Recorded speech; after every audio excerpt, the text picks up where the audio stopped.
এই দেশে মানুষের কর্মসংস্থান খুব সহজ যদি চোখ কান খোলা রাখা যায়, কিন্তু দুর্ভাগ্যের বিষয় আমাদের দেশে বেকার মানুষের সংখ্যা ৭৫ লক্ষের অধিক। এর মধ্যে শিক্ষিত বেকারের সংখ্যা প্রায় ২৫ থেকে ৩০ লক্ষ। কিন্তু এই সব মানুষের মধ্যে সাহসের অনেক অভাব। সাহস করতে পারে না যে কোনো একটা কিছুর সঙ্গে শুরু করি, এই সাহসটা তারা হৃদয় ধারণ করতে পারে না। তার কারণ একটাই, পরিবারের কাছে বলবার সাহস নেই যে আমাকে ৫০,০০০ বা ১ লাখ টাকা দেন, আমি একটা ব্যবসা করি। কারণ এই সব মানুষগুলা পরিবারের বোঝা, পরিবারের মানুষগুলাও এই সব মানুষকে বিশ্বাস করে না। এই পৃথিবীতে নিজের অবস্থানের পরিবর্তন নিজে করে নিতে হয়। যে মানুষটা যত বড় স্বপ্ন দেখে তার সাফল্যের আয়তনও তত বড় হয়। আপনি স্বপ্নই দেখলেন না, তাহলে আপনি সফল কি হতে পারবেন? আর বেকার মানুষগুলোর কাজ হচ্ছে মানুষকে নিয়ে সমালোচনা করা, কিন্তু কোন মানুষটা সফল হচ্ছে সেই মানুষটা সম্পর্কে খুব একটা আলোচনা করে। কারণ এই সব মানুষদের মধ্যে যে ভয়, যে ওই অমুক ফেল হলো, ওই অমুক করতে যে এটা হয়নি, তাই ও যদি না পারে তাহলে আমি কিভাবে পারবো, মানে এই সব বিষয়টা নিয়ে সব থেকে বেশি চিন্তা করে। আমি সেই কারণেই বলবো যে সব চিন্তা মাথা থেকে ঝেড়ে ফেলে দিয়ে আপনি আপনার অবস্থানের পরিবর্তন করবার জন্য সাহসী পদক্ষেপ নেন, যে কোনো একটা ব্যবসার সঙ্গে যুক্ত হন, আপনি দেখবেন নিশ্চিন্তে সফল।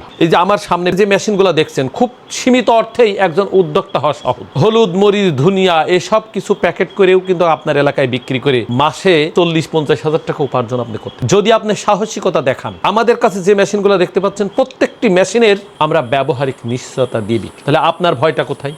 মেশিন যদি ব্যবহারিক নিশ্চয়তা আমি দিই, আর যদি আপনি পরিশ্রমী হন, তাহলে তো আপনার জীবনে ফেল হওয়ার কথা না। তাই আসুন, বেকার না থেকে, পরিবারের বোঝা না হয়ে, দেশের মানুষের কাছে অভিশপ্ততার সংখ্যায় না থেকে কিছু একটা শুরু করেন। আপনি শুরু করলেই দেখবেন অনেক কিছুই আপনার জীবন দিয়ে সম্ভব। আমি যদি পারি তাহলে আপনি কেন পারবেন না? আমি যদি আমার অবস্থা নিয়ে চিন্তা করতে পারি তাহলে আপনি কেন পারবেন না? আপনার এলাকায় যদি কেউ করতে পারে তাহলে আপনি কেন ফেল হবেন? আপনার এলাকায় খুঁজে দেখেন, আপনার সমবয়সী অনেক মানুষই বহু টাকা পয়সার মালিক, গাড়ি বাড়ি আছে, কিন্তু আপনি ওদের দিকে তাকিয়ে আছেন যে ওর কপাল ভালো, ওর ভাগ্য ভালো, কিন্তু আপনি ওনার কাছে জিজ্ঞেস করে দেখবেন যে কতটা সাহসিকতা দেখিয়েছে, কত বড় ঝুঁকি নিয়েছে। ঝুঁকি নিতেই যদি আপনি ভয় পান, তাহলে সফলতার দৌড়গোড়ায় কিভাবে পৌঁছাবেন? আপনার জীবনকে কিভাবে সাফল্যের চূড়ায় পৌঁছাবেন? তাই আসুন, বেকারের অভিশপ্ততাকে ছুড়ে দিয়ে আপনার জীবনকে পরিবর্তনের জায়গা আপনি তৈরি করেন।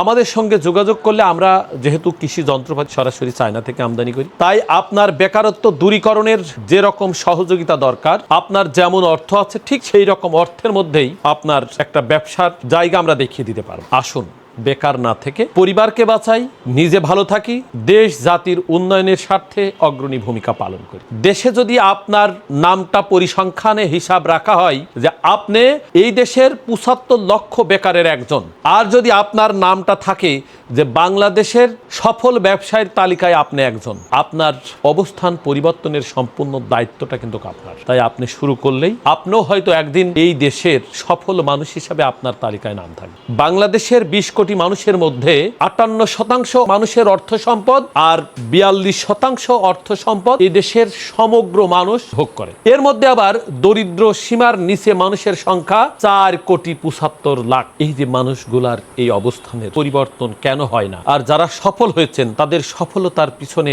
রহস্য যদি আপনি উদ্ঘাটন করেন, দেখবেন এই মানুষটা ফজর থেকে রাত ১২টা পর্যন্তই পরিশ্রম করে। আপনি আপনার অবস্থান থেকে শুরু করলেই আপনার জীবনে পরিবর্তন হবে। হয়তো ধনী আপনি হবেন না, কিন্তু আপনি বেকারও থাকবেন না। আপনার জীবনকে খুব স্বাচ্ছন্দ্যভাবে জীবনযাপন করা সম্ভব। আপনাদের জীবনে পরিবর্তন হোক, ভালো হবার আকাঙ্ক্ষা নিয়ে সামনে এগিয়ে যান, কোনো একটা কিছু শুরু করেন, তাহলেই বেকারত্বের অভিশপ্ততা থেকে আপনার দৈনন্দিন জীবন সুন্দর হবে। ধন্যবাদ সবাই।